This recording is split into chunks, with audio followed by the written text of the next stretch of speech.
Okay, so we've got your rough drawing there. So if I go to layers, this is what I do when I'm going to be tracing something I've imported. I double click on the layer and I turn it into a template. So when I click that, it will lock that layer so that I can't do anything within it, and also it will dim the image so it's easier to read. So there we go, I've got another layer on top of there where I'm going to draw. I go for a black line. Sometimes I have a white fill, sometimes I don't, and in this case I'm not going to. Pen tool, zoom in on what I want to draw, which is, let's just say, this arm. So as I click the pen, I keep my finger down or the button pressed to just tweak the shape. So I've clicked for the next point, but then I don't let go until I've got the shape how I want it. Then I go to the elbow, click again, but I don't leave go until I get it how I want it. So I just move the shape around. There we go, and then I just keep doing that.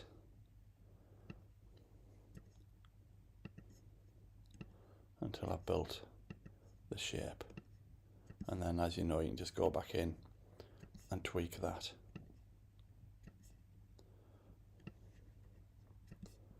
Okay, so there we go, we have an arm. Then I'm going to make the line thicker, so I can either bump up here at the top because I've got the pen tool selected, so I can just bump up one or two, or I can go here at the side in the appearance box and I can do it from within there. If I zoom in on where the fingers are joining, you can see here we've got a sharp point, here we've got a cut-off point. So if I click on stroke here, I've got options. So if I change it from these first ones, which are the default ones, and I change it to these rounder ones, I'll get a softer line there. So you can see there we've now got a softer line, or maybe you want it so there is that sharp line. So I'll go for that, back to that one again, and I would then, using the white arrow, I would tweak that point and try and get it to be what I want it to be, which is there. Okay, so there we have a basic arm shape. So this stroke box is really handy. At the moment, that stroke, if I click on it again, the stroke appears on the inside and outside of the shape I've drawn. If I want it to be just on the inside, I click that. If I just want it just on the outside, I'll click that.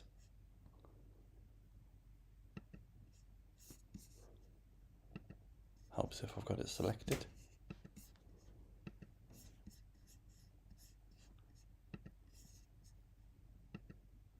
There, so you can see the difference. That's with the stroke on the inside of the shape.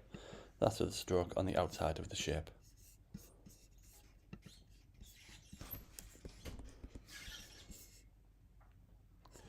And that's what I like.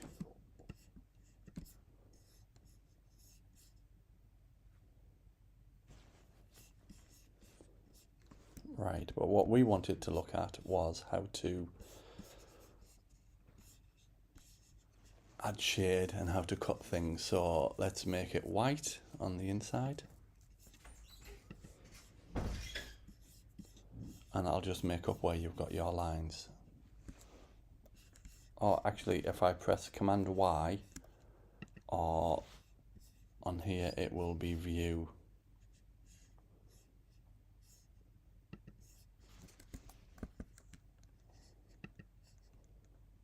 And Preview. Okay, View, Outline, View, Preview. Preview is what you want it to look like. Outline just shows you the lines that you're drawing and the shapes that you're working with. So we've got an arm shape, and now I want to create this first layer. So what I was saying to you was I will draw your shape again.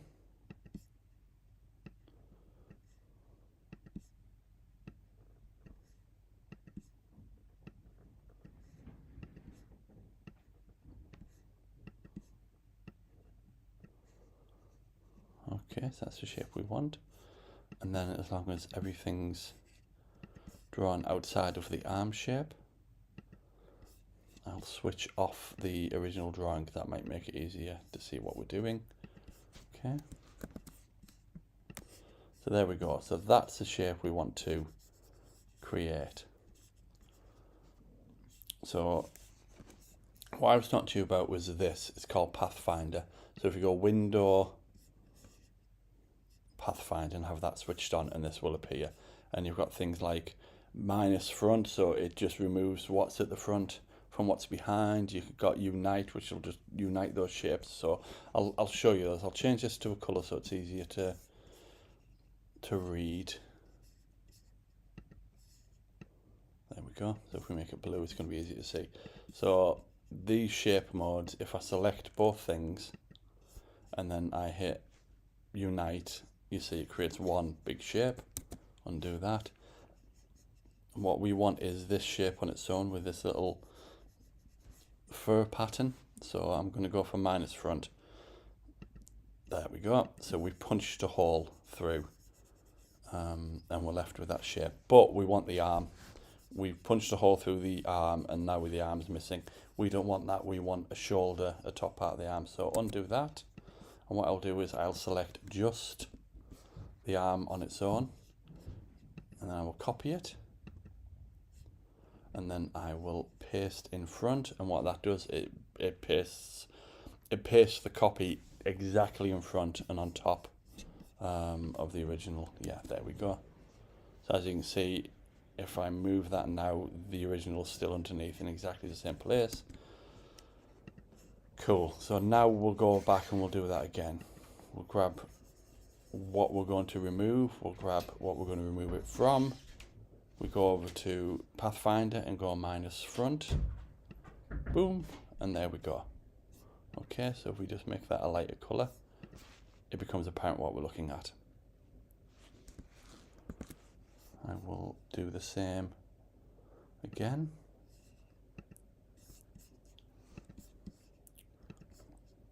I just draw the shape.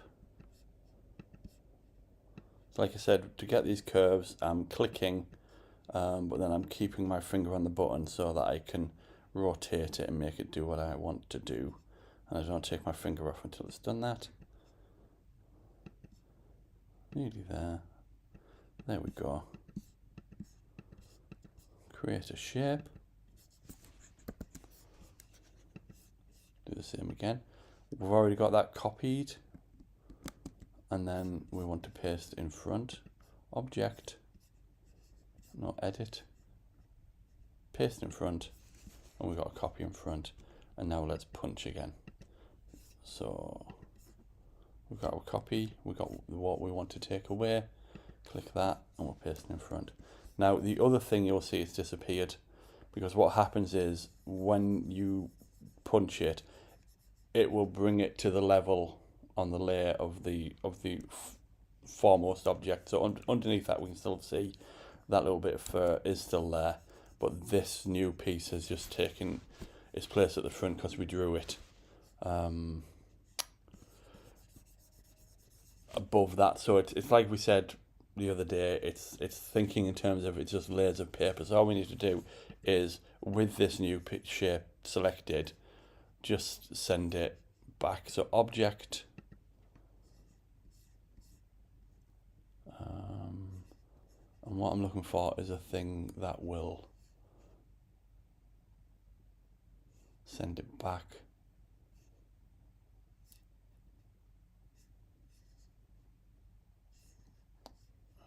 Bear with me. Arrange, there it is, arrange, okay. So send backwards, object, arrange, send backwards, and then you're just sending it back, there you go. And it goes right to the back. So let's make that a slightly lighter version of the blue, but not as light as what we did before. Cool. And so you can see how you start to build up that shape, hopefully.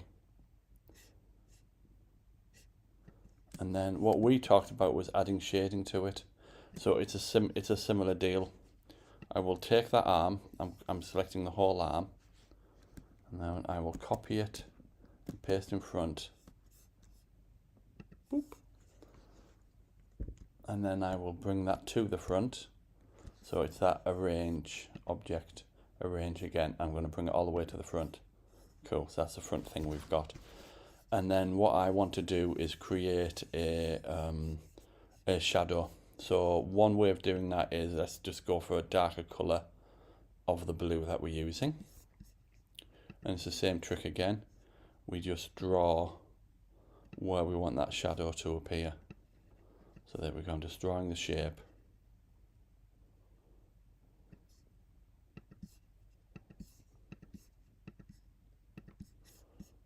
Right. Select that. Select the darker shape underneath. We do the punch trick again, and then we're left with that. Now, I don't want the black outline on it, so I just take the black outline off, and we're left with the shade. But as we can see, we don't have this line continuing underneath, or this line continuing underneath. So what there were various things you could do. You could turn that on to multiply.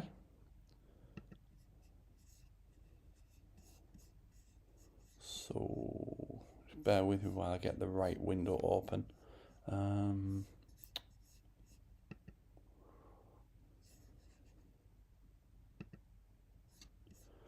Right, so window appearance, and then we've got the fill there, and the opacity is default.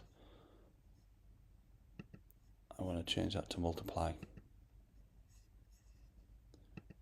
There we go, and it becomes transparent. We can change that colour. So if we think that blue's too dark, you can change it like that, and there we go. So what we've got there is essentially, it's a shape, as we can see there. It's a transparent shape that sits on top of the other shapes, and then suddenly we're something's starting to come together there. We want to do the same with highlight, so I'll just copy, paste it in front.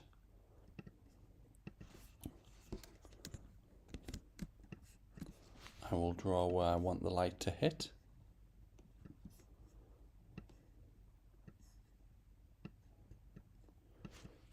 Now it's weird because you've got to be thinking in reverse, because I'm drawing where I want the light to hit, but at a certain point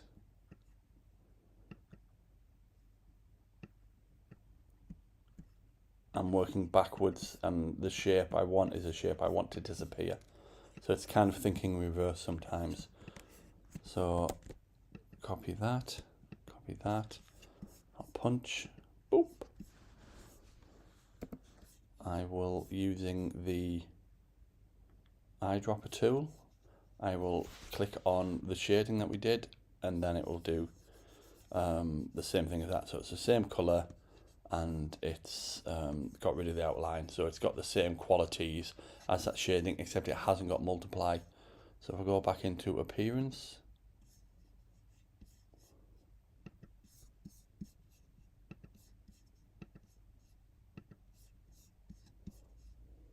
opacity, we want multiply, that's what we've already got. And then if we turn that to white, maybe it will give us what we want.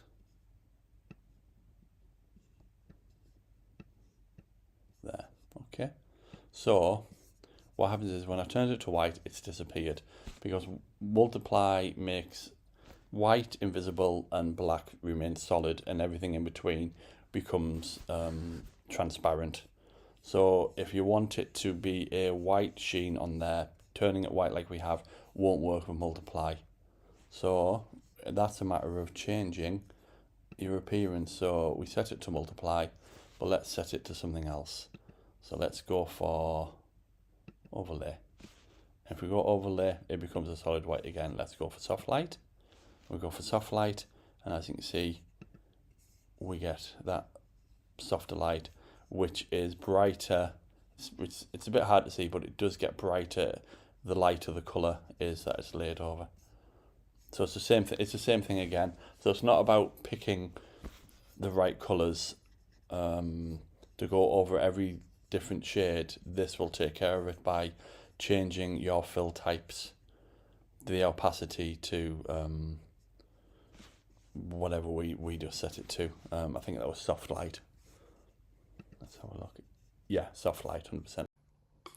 Okay, and so eventually you end up with your beautiful little Yeti. So there we go. We press on a Mac command, on a PC control, command 0 since I'm a Mac, and there we have him, gallivanting through the frozen wilderness. Right, so we have now our little character. We want to print him as a sticker, t-shirt, maybe we're going to put him into an animation, maybe it's just going to be a straightforward illustration.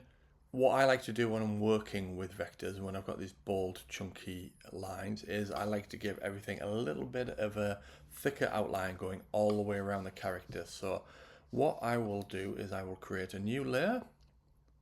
I will call this layer Yeti, so I double click on the name and then I call it Yeti.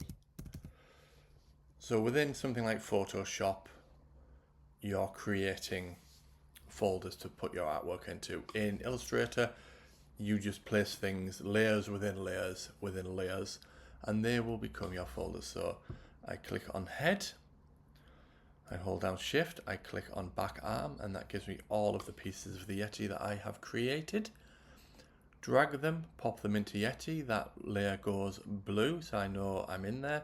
Let go, and there we go. We now have our Yeti character in one lovely layer, all to himself. And there's our original drawing underneath. I'll hide that again. So now what I do is I select this layer and I can duplicate Yeti, or I can just drag it down to the plus at the bottom of the layer. Either's fine, and I create a Yeti copy. I will call this whatever you want to call it, but I call it outline. Okay. I now want that outline to be one nice big solid shape. So I will select everything within it. I will command G, which groups it. So now everything is on one layer. I will select all these other layers just to be neat and tidy. Neck, hold down shift, back arm, all selected, and drag them to the waste bin. There we go. So that's nice and easy. So what we have left is we've got our little copy of a Yeti. Everything's all together. Don't have to keep it separate anymore. And then using my Pathfinder tool, I want to unite everything to create one solid shape. So there we go. That is the solid shape of our Yeti. I will drag it to below the artwork. There we are. Select it. So I've got that whole shape selected, and using my eyedropper tool, I will grab anywhere within my Yeti illustration. All I want is that blue outline. Boom. There we go. As we can see, my outline layer is now a blue piece of artwork with that dark blue outline. I will drag the outline color over the inside color with it selected. It all becomes that. I will make our little Yeti fella appear. And then at the moment my stroke is 1.5, which is kind of the same as a lot of the shapes I've drawn within the Yeti figure. Let's just lock him so nothing goes wrong. And then I will increase that stroke until I feel it's just the right amount of chunk. 7, let's give it a look. What does 7 look like? Command D to D, no, not Command D. I'll just click outside here to deselect it. There we go. So we've got this nice chunky outline going on. I'm happy with that. We could go really extreme. We could whack this all the way up to 11, and you got this super chunky. But I'm happy with 7. And there we go. We have our beautiful blue Yeti, just going for a wander. Okay, well thanks. I hope that was useful to you. Thanks for joining in. Any questions about any of the techniques I've used within this tutorial, just leave a comment below. and I'll see you for the next tutorial. Thank you. Goodbye.